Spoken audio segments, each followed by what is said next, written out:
Welcome back to the MMA Report. John Pollock here with you, getting set for the UFC's return to Newark, New Jersey. That's happening on Saturday night. The prelim portion is going to be airing on FS1 at 5 p.m. Eastern Time, and headlining that portion, a fight that I am very much looking forward to. It is a welterweight contest as Jake Ellenberger, looking to get back into the win column. He meets the returning Tarec Saffiedine, who joins us now from Newark. Tarec, how are you today?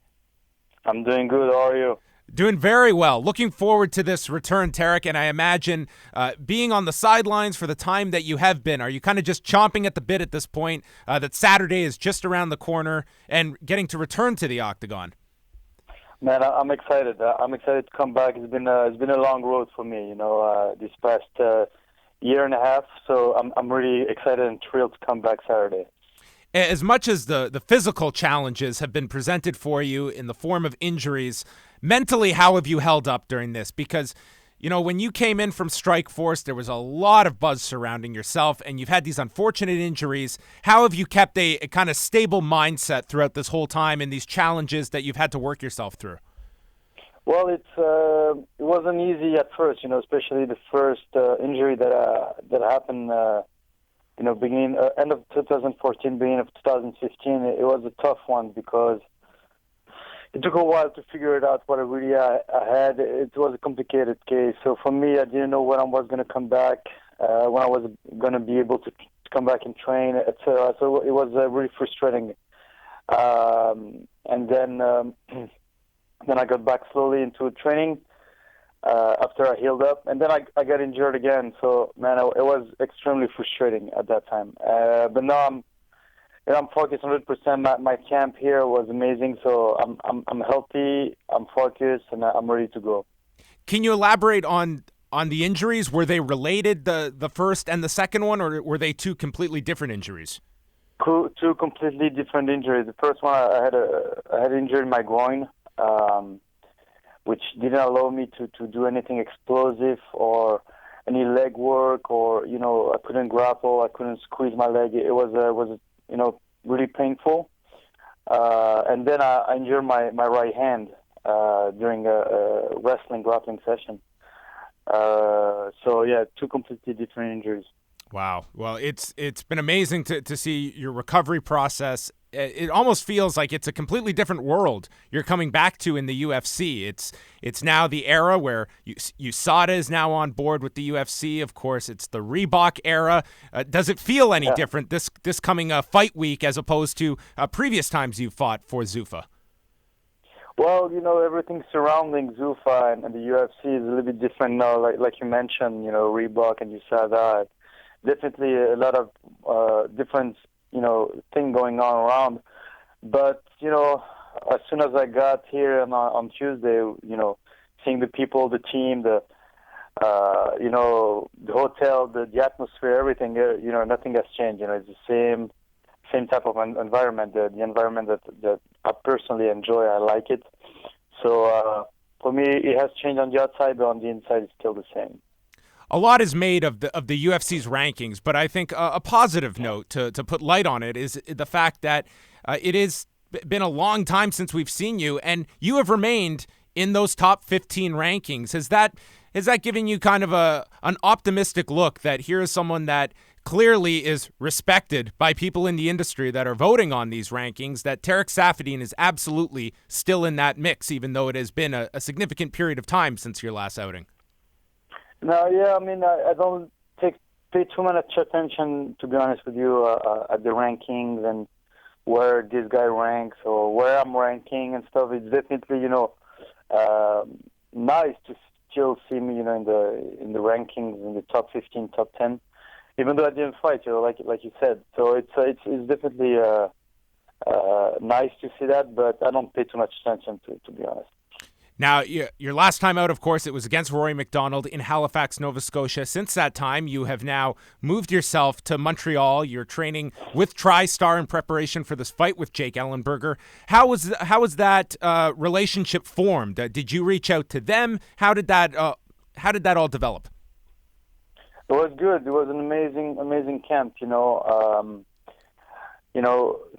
I reached out to Firas around in October, November to see if I could come and train with the team, and surprisingly, they really, I mean, not surprisingly, but I didn't expect to be welcomed that well, in the camp, because we were enemies at one point, I would say.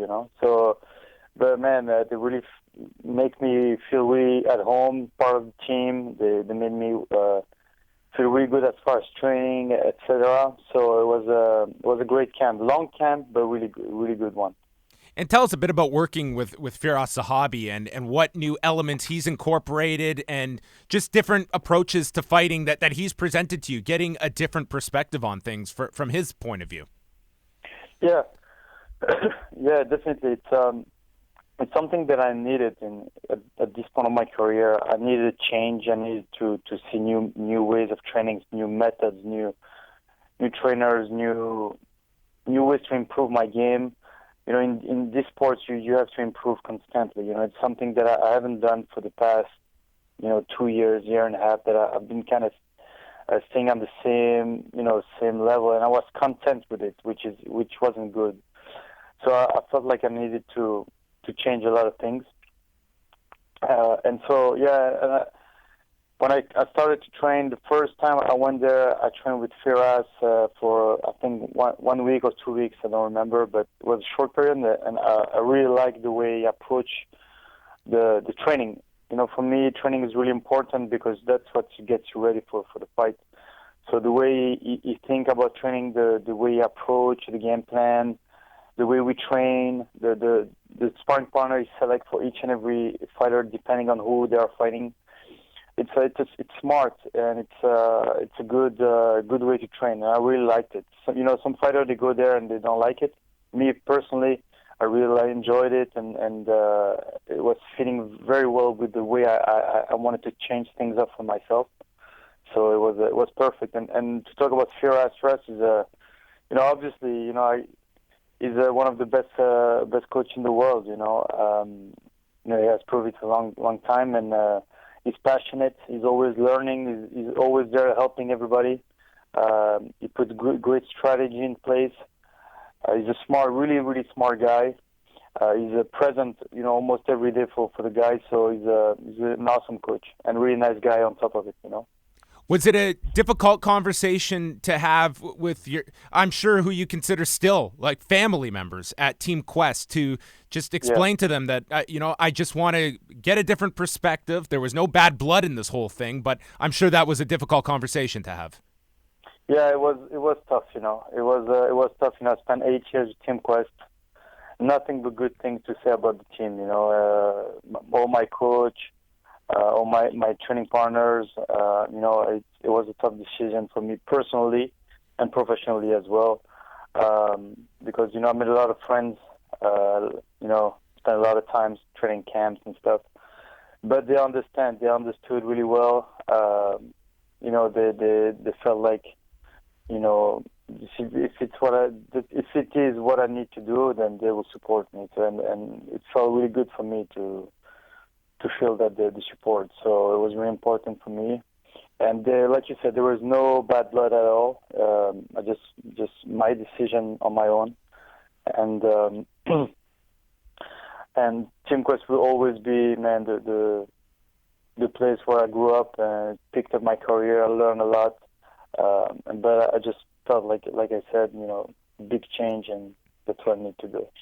Are you going to continue to go between California and Montreal for your fight camps, or do you foresee moving your family to Montreal at some point?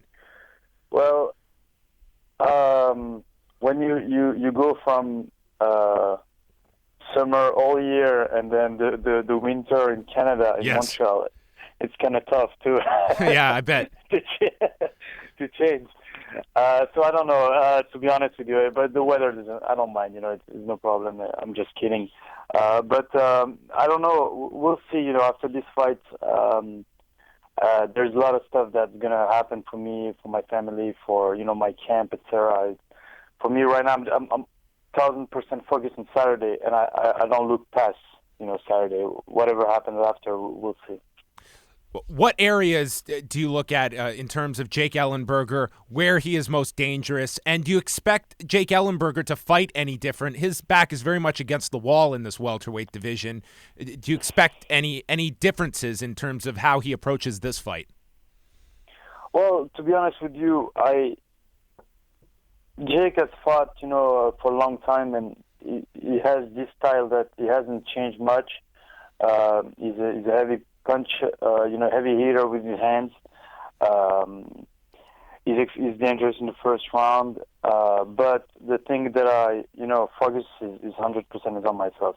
My game plan, my strategy that I put in with my coaches, and that's what I'm going to focus on Saturday. I really have a strong strategy that I really believe in, and as long as I stick to it, I'm not going to worry about what he's going to do, what he can or cannot do. I'm just 100% focused on myself. Sage Northcutt is also fighting on this card on Saturday night. Did he spend a lot of time at Tristar during this camp, or was he mainly back in Texas? I think it was mainly in Texas. I haven't seen him in the camp while I was there, but he came, I think, in November, October to train for a few days, but I didn't see him during my camp. And who's going to be cornering you on Saturday night? Well, it's going to be Firas, obviously, and my Muay Thai coach from Belgium. His name is Valen Basha. I flew him out for my entire camp, so he's going to be also in my corner. And one other thing before we let you go here. At your last fight against Rory McDonald, I was there covering the fight, and this film crew was following you around that was working on a documentary. They even interviewed me for this documentary, Tarec. Is there any update on when this documentary on your career is going to be coming out? Well, it came out in Belgium. Okay. Yeah, it came out in Belgium, but the producer is working really hard to get it broadcast, worldwide. So hopefully, I'm knocking on wood. This year, it should be either on the internet or on television, something like that. Wow. Hopefully. Very much looking forward to watching that and seeing your return on Saturday night once again. Tarec Saffiedine taking on Jake Ellenberger. You can see it in the U.S., 5 Eastern on FS1. Up here in Canada, it will be airing on TSN2 right across the country. Tarec, welcome back to the UFC. We're very much looking forward to your fight on Saturday, and thank you very much for this time. Thank you, John. Appreciate it. All right. Thanks, Tarec. All the best.